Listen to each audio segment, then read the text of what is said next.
Today we're diving into something pretty interesting, actually. Yeah, should be a good one. Yeah, it's called Street Epistemology. And the material we've got focuses specifically on like how this method can be used by, people involved in advocacy, so, activists and whatnot. That's so interesting right off the bat. Because you think about it, you've got someone who really cares about an issue, right? They want to see change, raise awareness. And then you have this method, street epistemology, that's all about understanding like the foundation of someone's beliefs, you know? Like not necessarily challenging what they believe, but like trying to understand how they got there. Exactly. So how do those two things fit together? Like, can you really be in a mode of genuinely trying to understand someone if part of you is also thinking about how to maybe shift their perspective or nudge them in a certain direction? Yeah, it seems almost like a contradiction in a way. Yeah, for sure. So for those of you joining us who might be hearing about street epistemology for the first time, think of it as, a way to kind of explore those underlying reasons why someone believes something.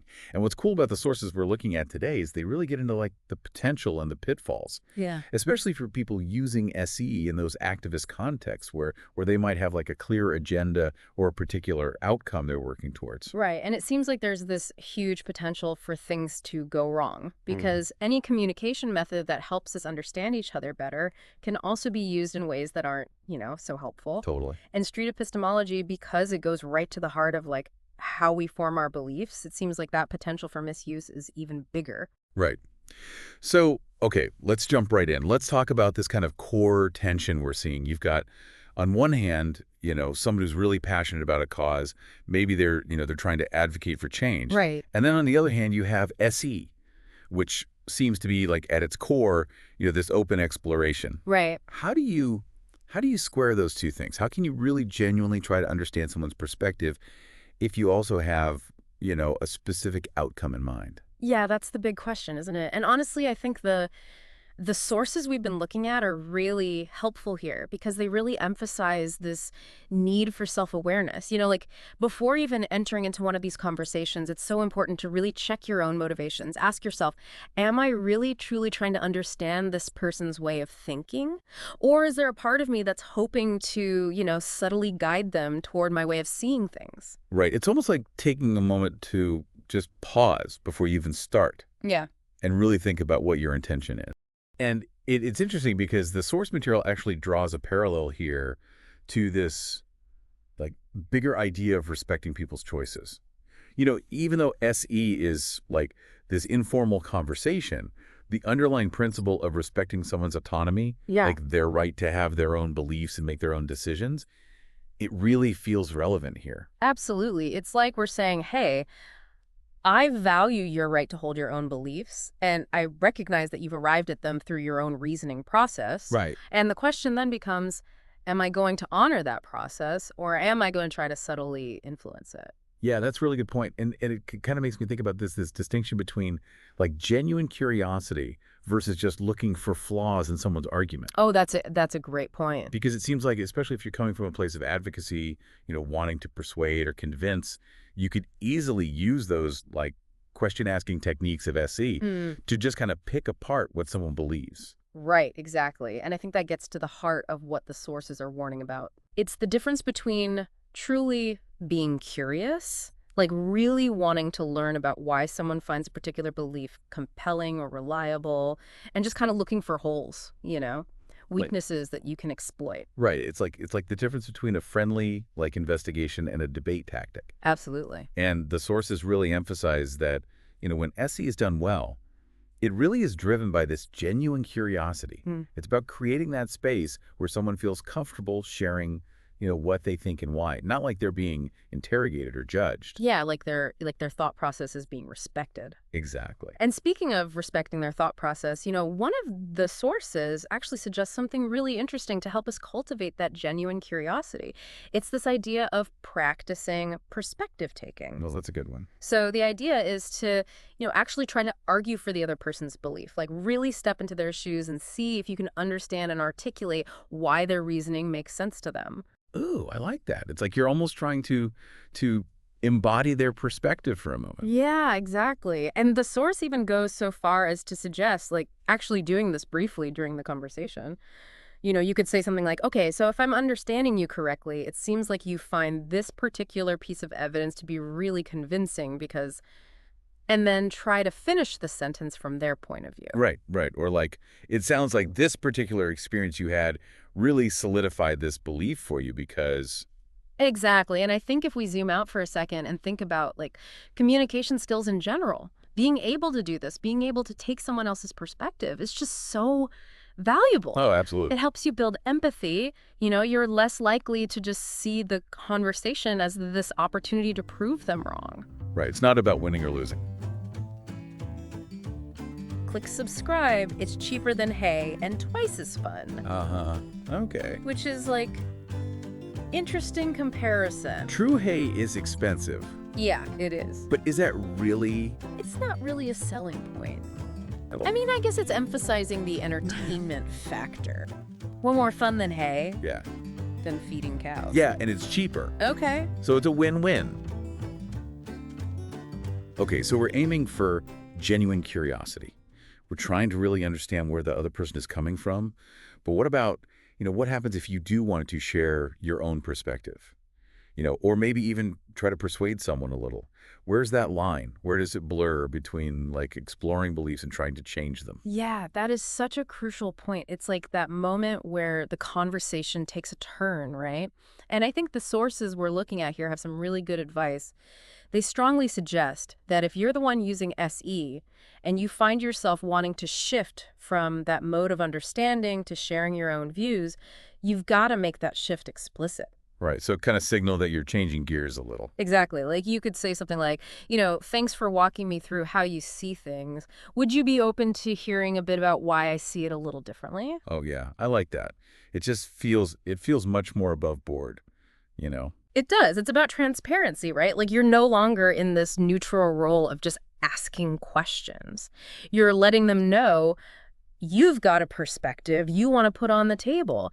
And I think that's so important because it prevents that feeling of, being tricked or manipulated. Right. Like I thought we were doing one thing and now it feels like something else. Totally. And it all goes back to respecting that person's autonomy. Right. Giving them the chance to opt in or out. Yeah. Now, all this talk about like the way we ask questions makes me think about something the sources bring up about like leading questions. Can you break down what those are and why they can be, especially problematic when we're talking about these kinds of conversations? Yeah, for sure. So leading questions, those are the sneaky ones, right? They're the questions that kind of subtly suggest the answer you're looking for, or they contain this assumption that already favors your viewpoint. Okay. So for example, instead of asking, what makes you think that? Or what leads you to that conclusion? A leading question might be more like, don't you think that maybe? Or isn't it possible that, you're already kind of leading them down a particular path? I see. Like the way you phrase the question already has this built-in bias. Exactly. And when you're talking about someone's deeply held beliefs, I think it's really easy to slip into this without even realizing it. You're so passionate about your own perspective that your questions might unintentionally nudge them toward your way of thinking. Right. And that's why the sources really emphasize the importance of training, like really practicing recognizing those leading questions and reframing them into genuinely open-ended ones.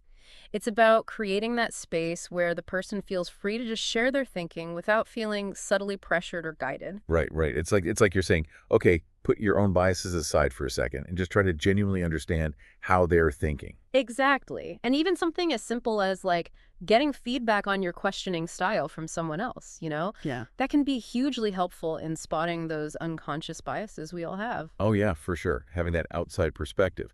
Now, shifting gears a little bit, what about the person using SE?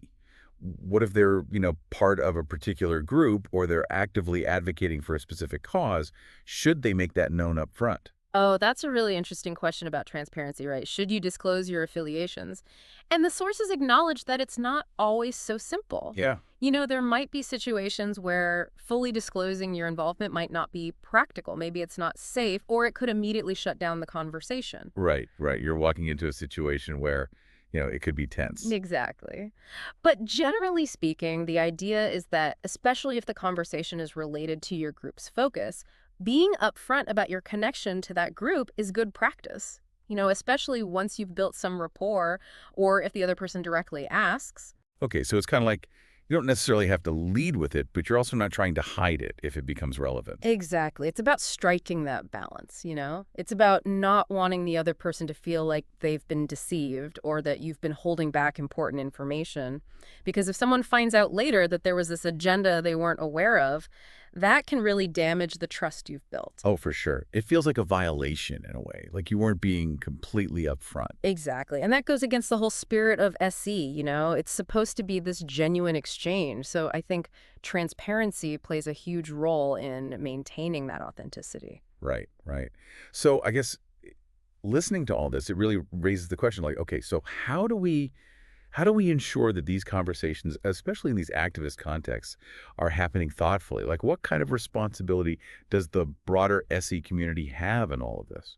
That's a great question. And I think the sources actually point to a really important role for the wider SE community. They talk about the need for clear guidelines, best practices that specifically address the nuances of using SE ethically, especially in those potentially sensitive situations where, advocacy is involved. Well, that's interesting. So it's not just on the individual to figure it out on their own, but there's this kind of collective responsibility to be thinking about these things. Absolutely. And those guidelines could be anything from, shared principles to actual online forums or spaces where people can discuss and debate different approaches, maybe even get feedback on their conversations. Right. Kind of like a community of practice where people can share their experiences and learn from each other. Exactly. And I think this is where the idea of peer review can be really valuable. Having other practitioners watch your conversations and give you feedback, especially on things like, are you asking leading questions? Are you being transparent enough? Things like that. Yeah. And that goes back to that idea of checking your own biases because it's so hard to see them yourself sometimes. Right. You need that outside perspective. Exactly. And I think ultimately it's about maintaining the integrity of the method. Right. If there's this sense that SE is being used in ways that are manipulative or disrespectful, it could damage the reputation of the whole approach. Right. And then people might be less open to it in general. Exactly. So I think the community has a huge role to play in making sure it's being used in a way that is both effective and ethical. Yeah, that makes a lot of sense. It's Yeah. like any field where you have these shared practices, there's that responsibility to make sure they're being used well. Yeah. Unlock the tools to rethink, reflect, and grow. Sign up for our free course at navigatingbeliefs.com. I like the word unlock. It's like there's this potential within you, but you need the right key. Right, it's like a treasure chest or something. Exactly. Now, thinking about all these different things, I think one of the most thought-provoking ideas from the source material is this adaptation of John Rawls's veil of ignorance. Oh, yeah. Can you talk a little bit about that and how it might apply here? Yeah, for sure. So just to kind of back up for a second, the original veil of ignorance is this really interesting thought experiment in philosophy. It's basically about imagining you're designing a society, but you don't know what your place in that society will be. Oh, wow. So you don't know your race, your gender, your social class, your talents, anything. And the idea is that this forces you to think about what a fair society would look like because you don't know whether you'll end up being the richest person or the poorest person, the most powerful or the least powerful. Right, right. It kind of takes your own self-interest out of the equation. Exactly. And so the sources we're looking at today suggest this really cool adaptation of that idea for street epistemology. Oh, okay. How does that work? So before you even have a conversation with someone, especially someone you strongly disagree with, they suggest you ask yourself this question. If I didn't know which side of this issue I would end up believing, if I didn't know whether I'd agree with them or with the opposing view, what would a truly fair and open conversation about how we form beliefs look like? Oh, wow. That's a really powerful question. It really makes you think about stepping outside of your own convictions. It does, doesn't it? Because if you genuinely didn't know which side you'd end up on, you probably want the conversation to be as unbiased as possible, right? Yeah. You wouldn't want anyone to be subtly manipulating you or leading you towards a particular conclusion. Yeah, you'd want it to be this genuine exploration where the goal is really to just understand how people think. Exactly. And I think using this adapted veil of ignorance can really help us do that. It helps us shift the focus away from trying to win the argument or persuade the other person, and instead really focus on the process of exploration itself. Right, because behind that veil, you could end up agreeing with them. Exactly. So it makes you much more careful and respectful in the way you approach the conversation. Wow. I think that's such a valuable takeaway for anyone who's interested in using street epistemology, Right. whether they're an activist or just someone who wants to have better conversations with people they disagree with. Yeah, for sure. And I think it speaks to the heart of what SE is all about. So I guess ultimately all these considerations we've been discussing, they're really about making sure that SE remains this tool for genuine understanding and collaboration, Yeah. even when it's being used by people who have strong beliefs or maybe even a specific agenda. Right, and I think that's why that emphasis on the epistemology part, Yeah. like really focusing on understanding how people form their beliefs is so crucial, especially in those early conversations. Right. It's not about jumping to conclusions or trying to immediately change someone's mind. Exactly. It's about creating that space for genuine dialogue and understanding, even, and this is the key, even if you disagree strongly with what the other person believes. Right. It's about recognizing that they've arrived at their beliefs through their own reasoning process and respecting that. Exactly. And I think the beauty of SE, when it's done well, is that it allows for that kind of respect and understanding, even across really deep divides. Wow. This has been a really, really interesting conversation. I feel like I've learned a lot. Yeah. So to recap, I guess the big takeaways are, when using street epistemology, especially in those activist contexts, self-reflection is key. Yeah. Really thinking about your intentions and being transparent about your affiliations when it's appropriate. Definitely. And then, really emphasizing that genuine curiosity, trying to understand the other person's reasoning. Right. It's about the journey, not the destination. Exactly. Yeah. And being really mindful of that line between, exploring beliefs versus trying to persuade. Absolutely. And remembering that sometimes the most valuable outcome is the understanding that's built, whether or not anyone's beliefs actually change. Yeah, that's a really good point. Sometimes just having that open and honest conversation is a win in itself. So I guess for our listeners out there, the final thought I'll leave you with is this. Thinking about everything we've talked about today, how might you approach conversations about things you care about deeply, both in your personal life and maybe even your professional life? What does it really mean to try to understand someone else's perspective, even when you have really different views? It's definitely something to ponder.